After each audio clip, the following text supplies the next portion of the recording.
बेटी को रिश्ता नहीं आता, ये अल्लाह के अजाब में से एक अजाब हो सकता है। याद रखना, रोजी के लिए दर दर भटक रहे हो, खुदा के अजाब में से एक अजाब हो सकता है। सोते हो, नींद नहीं आती, नींद की गोलियां लेकर भी सोते हो, फिर भी नींद नहीं आती, अल्लाह के अजाब में से एक अजाब की शक्ल हो सकती है। औलाद नाफरमान है, माँ बाप को गालियां दे रहे हैं, माँ बाप को घर से निकाल रहे हैं, माँ बाप को जलील कर रहे हैं, माँ बाप को रुस्वा कर रहे हैं, ये सब क्या है? अल्लाह के अजाब में से एक अजाब है। इसलिए अल्लाह की नाफरमानी करोगे तो यही होगा। बहरहाल आखिरी बात के तौर पे अर्ज कर रहा हूँ, फिर आका इरशाद फरमाते हैं, हम लोग और आगे बढ़े। जब जहन्नम का मुशाहिदा किया तो हमने देखा कि कुछ ऐसे लोग हैं जिनके होंठ आग की कैंची से काटे जा रहे हैं, आग की कैंची से होंठ काटे जा रहे हैं। मैंने पूछा जिब्रील ये कौन लोग हैं? तो जिब्रील अलैहिस्सलाम ने अर्ज़ की, या रसूल अल्लाह, ये आपकी उम्मत के वो उलमा हैं, वो मुकर्रिर लोग हैं जो कौम में फितना फैलाने की बात करते थे, कौम में ऐसी बात करते थे कि कौम में फितना फैले। आज इनके होंठ काटे जा रहे हैं। और एक हदीस में ये भी आया है कि ये वो मुकर्रिर लोग हैं, ये वो उलमा लोग हैं जो लोगों को तो नेक काम का हुक्म देते थे मगर खुद नहीं करते थे। कुरान कहता है, लिमा तक़ूलूना मा ला तफ़अलून, वो क्यों कहते हो जिस पर खुद अमल नहीं करते। अब यहाँ ये बात ध्यान से सुन ले, गौर से सुन ले। आखिरी बात के तौर पे, किन मुकर्रिरों के होंठ काटे जा रहे हैं आग की कैंची से? जो लोग उम्मत में ऐसी बात करते थे लड़ाने की, उम्मत को डिवाइड करने की, उम्मत में फितना पैदा करने की। आज देख लीजिए, बहुत सारे मुकर्रिर ऐसे दुनिया में मिलेंगे आपको जो उम्मत में आते हैं, बांटने की बात करते हैं, तकसीम करने की बात करते हैं। उम्मत के जो मुत्तफक अलैह मसाइल हैं उससे हट करके नई बातें छेड़ते हैं। मिसाल के तौर पे 1857 से पहले पूरी उम्मत जो है वो हिंदुस्तान के अंदर पूरी कौम जो है इस बात पर मुत्तफिक थी कि अल्लाह ने अपने नबी को गैब का इल्म अता फरमाया, लेकिन नई बात लाई गई और कौम को लड़ाया गया। और ये बात कही गई कि नबी को तो दीवार के पीछे की खबर नहीं है। एक नई बात करके कौम को लड़ाया गया, उम्मत में इंतशार पैदा किया गया। इसी तरह 1857 से पहले इस मुल्क हिंदुस्तान में पूरी कौम का अकीदा था कि नबी जिंदा है, नबी हमारी जानों से ज्यादा करीब है, बल्कि कस्में उठाकर मुसलमान कहता था, तू जिंदा है वल्लाह, तू जिंदा है वल्लाह, मेरी चश्मे आलम से छुप जाने वाले।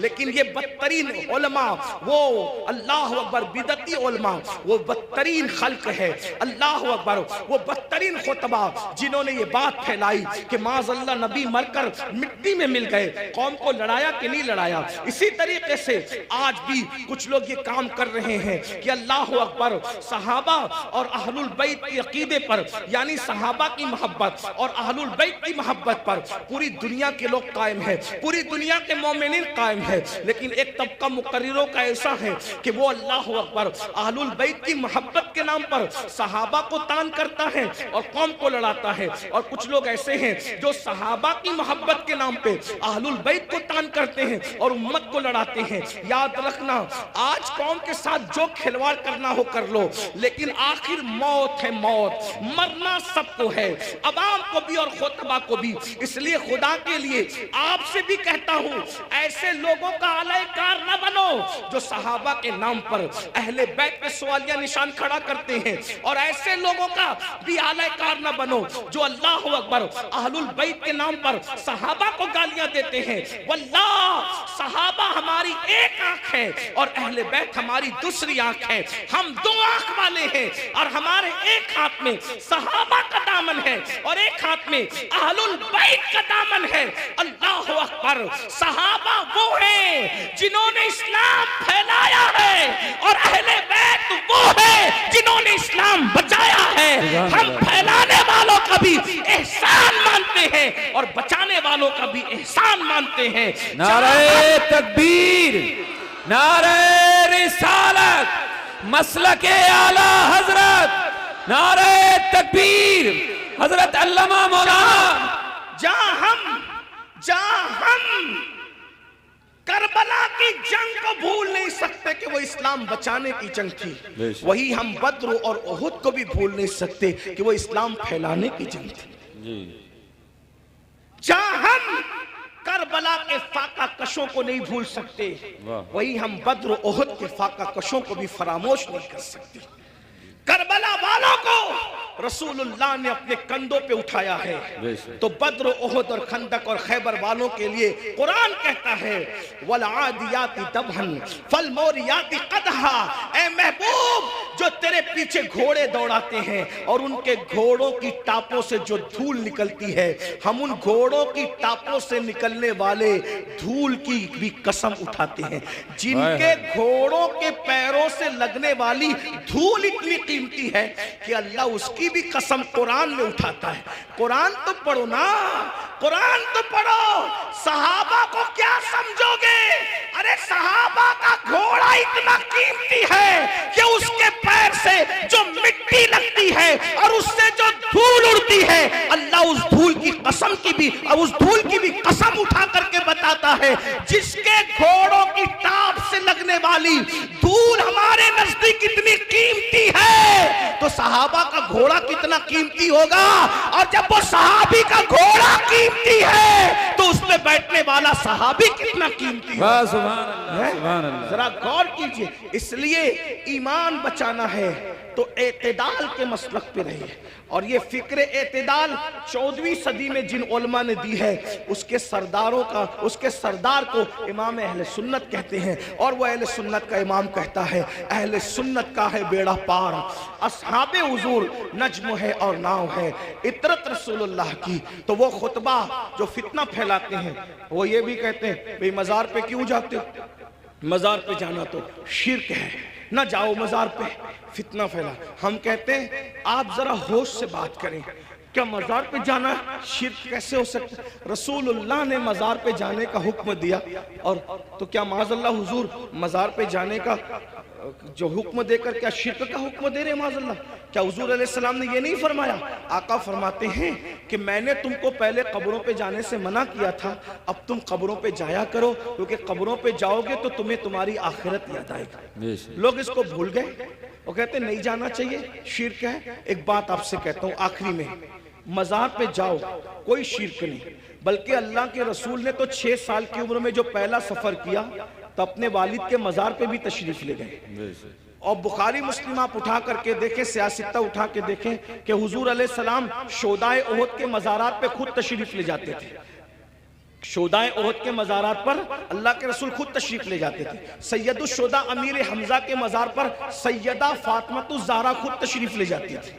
गौर फरमाएं, आप गौर कीजिए, मजार पे जाना शिर्क नहीं है। लेकिन एक बात आपसे सुन्नियों से कहना है, मेरे भाइयों से, मजार पे जरूर जाओ, लेकिन सुन्नत के मुताबिक जाओ।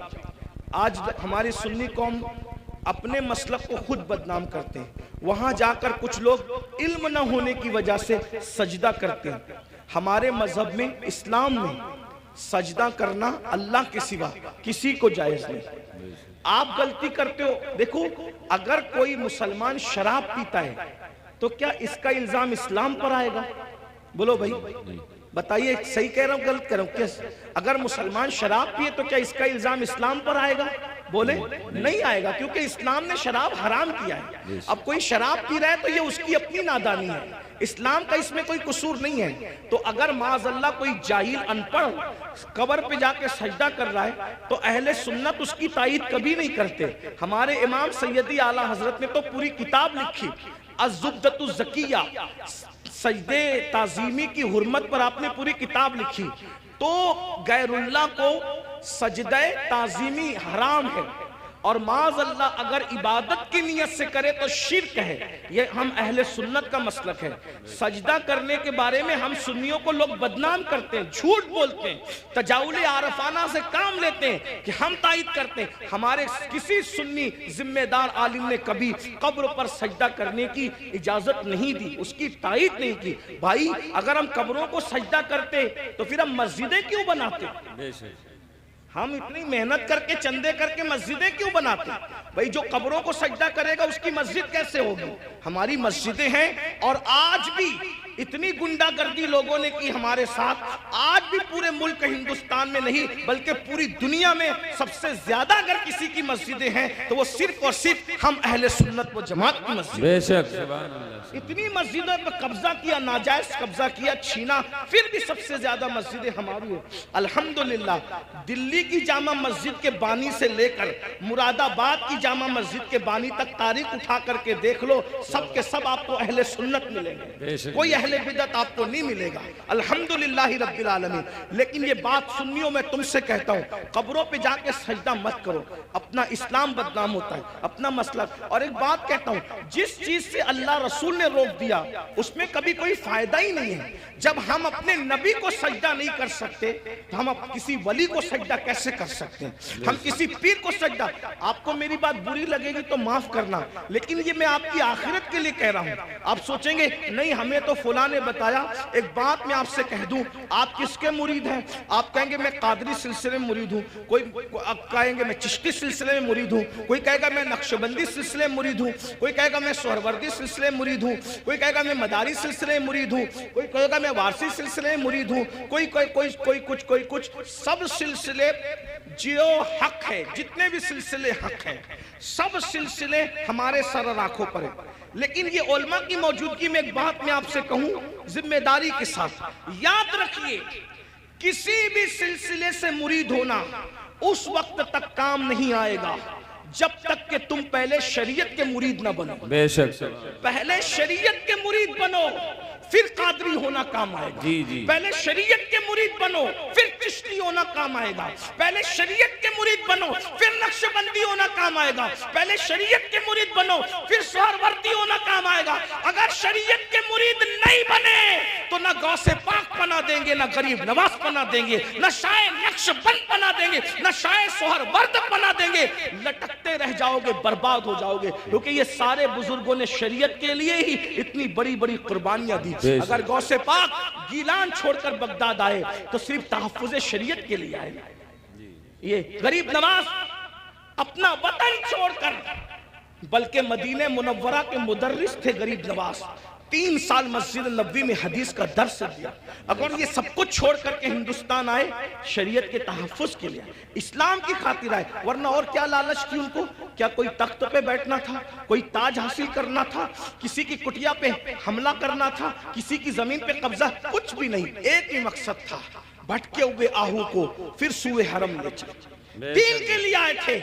इसलिए अल्लाह को अपनी मर्जी से राजी मत करो, अल्लाह को अल्लाह के बनाए हुए कानून से राजी करो। अल्लाह को अल्लाह की मर्जी से राजी करो।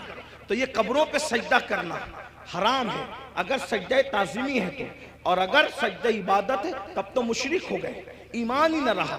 इसी तरीके से कब्रों पे जाओ तो बुजुर्गों के तरीक पर जाओ, हाथ बांध कर बावुजू जाओ और कम से कम 2 हाथ दूर खड़े रहो, और बुजुर्गों की, वलियों की कब्रों की ऐसी ताजीम करो जैसा उनकी जायरी हयात में मिल जाते, जैसे ताजीम करते वैसे ताजीम करो। बताओ क्या अगर गौस पाक गरीब नवाज और बुजुर्गान दिन हमें मिल जाते तो हम उनके ऊपर ऐसे लटकते, ऐसे ही लटकते, उनके ऊपर ऐसे गिरते पड़ते जैसे कब्रों पे गिरते पड़ते? अकीदत अपनी जगह, बल्कि आपको कहता हूं रसूलुल्लाह की मज़ार अनवर को देखा तो सैयदी आला हज़रत पुकार उठते, पेशे नजर वो नौबहार, पेशे नजर वो नौबहार, मगर सजदे को दिल है बेकरार।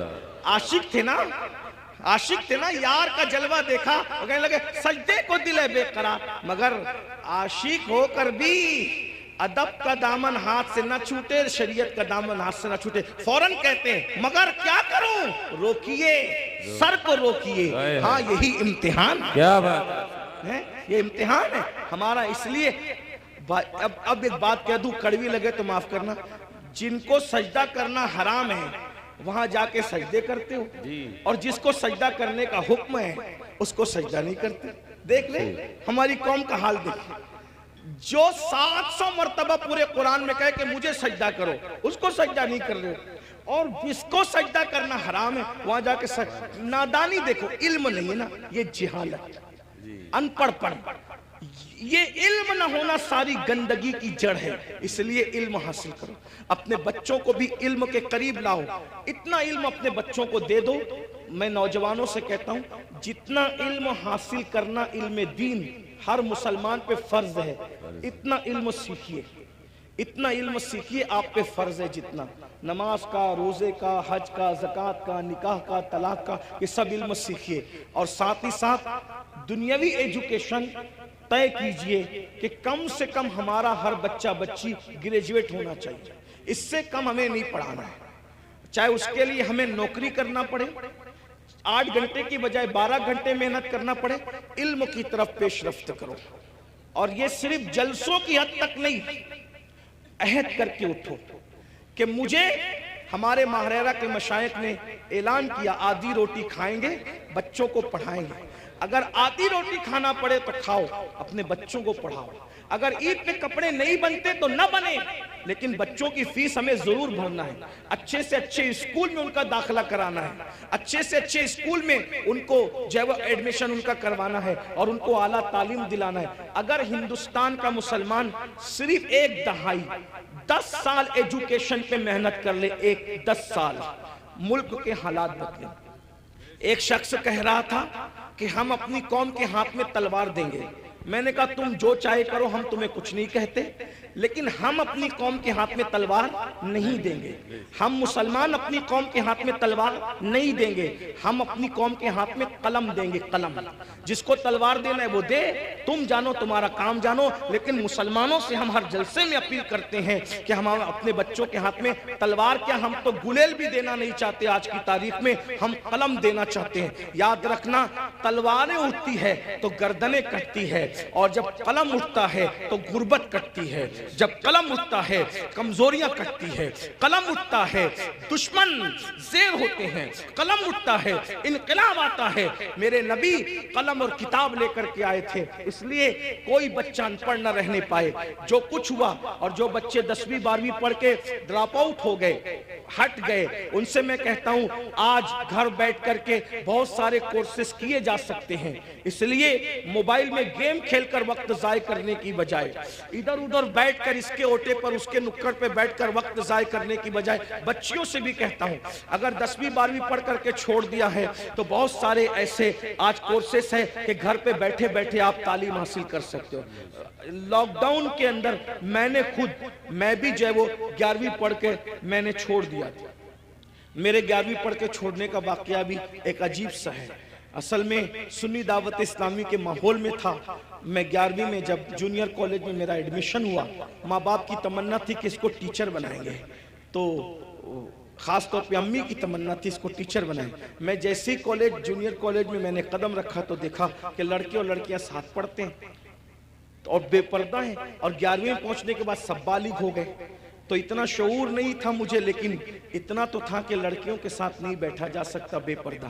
तो मैंने टीचर से कहा, क्लास टीचर से, अब्दुल अजीज सर हमारे थे, मैंने कहा कि लड़कियों के साथ तो बैठना नाजायज है। वो हंसने लगे, बोले हैरत है इस दौर में ऐसी बात कोई करता है, तो पागल तो नहीं हुआ। मैंने 1 महीने तक के ये बात करता रहा। आखिर हमारे प्रिंसिपल ने कहा ऐसी बात नहीं। मैंने कहा या तो डिवाइड कर दें या तो फिर हम चले, और मैंने जो है वो फिर उसके बाद छोड़ दिया। मेरे सर मेरे घर तक आए। इत्तेफाक से वो मेरे अब्बा के भी क्लास टीचर रह चुके थे, मेरे भी एक ही स्कूल में, हमारे अब्बा ने ही पढ़ा, हमने भी पढ़ा।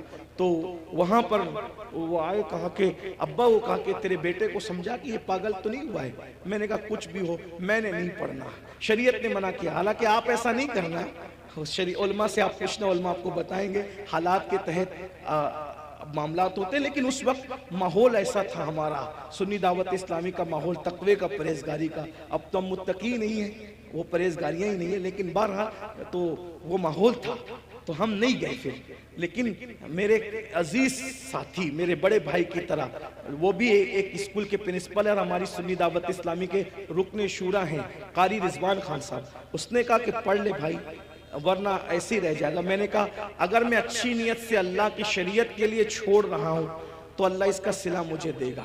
और अल्लाह ने मुझे सिला ये दिया कि आज मैं एक English medium school and junior college का चेयरमैन हूं, अल्हम्दुलिल्लाह। और तकरीबन 50 टीचर्स जो है वो इस वक्त कमोबेश अल्हम्दुलिल्लाह जो वो हमारे अंडर में काम करते हैं, ये करम है। मुझे ये यकीन है शरीयत का दामन जिसने पकड़ा है तो अल्लाह ने उसको कभी जलील नहीं होने दिया, रुस्वा नहीं। लेकिन बहरहाल फिर मुझे एहसास था कि मैं पढ़ नहीं सका, फिर मेरी पूरी तवज्जो दीनी तालीम की तरफ हो गई। वैसे मैं 7th और 8th से मैं जो है वो आलिम कोर्स की तरफ चला गया था, लेकिन मैंने सोचा कि अब पूरी तवज्जो 11वीं के बाद इसी पे मरकूज कर दी जाए, उसी तरफ मैंने तवज्जो रखी। लेकिन फिर मुझे एहसास था कि मैंने दुनियावी तालीम को भी आगे बढ़ा, तो लॉकडाउन का फायदा उठाते हुए फिर मैंने एमए के अंदर एडमिशन लिया अभी, हाँ अल्हम्दुलिल्लाह। हाँ, और उसके पहले एग्जाम में शिरकत का प्रोग्राम था और उसकी तारीख और हज की तारीख सेम हो गई तो नहीं दे सका, लेकिन बहरहाल मैंने उस तरफ पेशरफ्त की और इंशाल्लाह।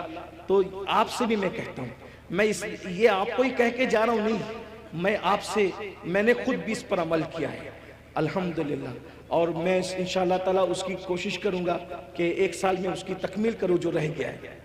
बहरहाल इतनी लॉकडाउन में तो फ्री थे, तो जो होना था वो जो करना था वो कर लिया, लेकिन अब दौरों की मसरूफियत नहीं, लेकिन अल्लाह ने आपको वक्त दिया, फुर्सत का वक्त दिया है।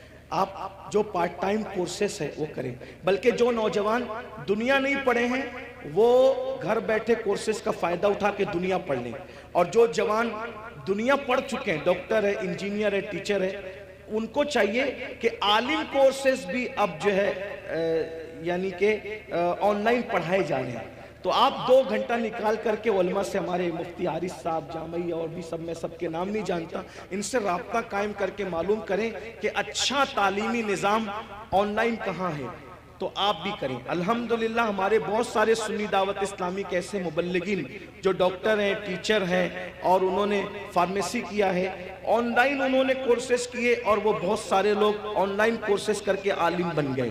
तो मेरी गुजारिश है, काम करने से होता है, इल्म पढ़ने से आता है, थोड़ी मेहनत कीजिए। जितना टाइम मोबाइल में लगाते हो, जितना टाइम नुक्कड़ों पे लगाते हो, जितना टाइम होटलों पे लगाते हो, जितना टाइम इधर उधर बैठ के लगाते हो, उसको तालीम में खर्च कीजिए। दुनियावी तालीम भी और दीनी तालीम भी, दोनों तालीम हासिल कीजिए। अल्लाह ताला की बारगाह में दुआ है, अल्लाह हम सबको अमल की तौफीक अता फरमाए। गुफ्तगू के दरमियान अगर कोई गलती हो गई हो तो अल्लाह ताला अपने हबीब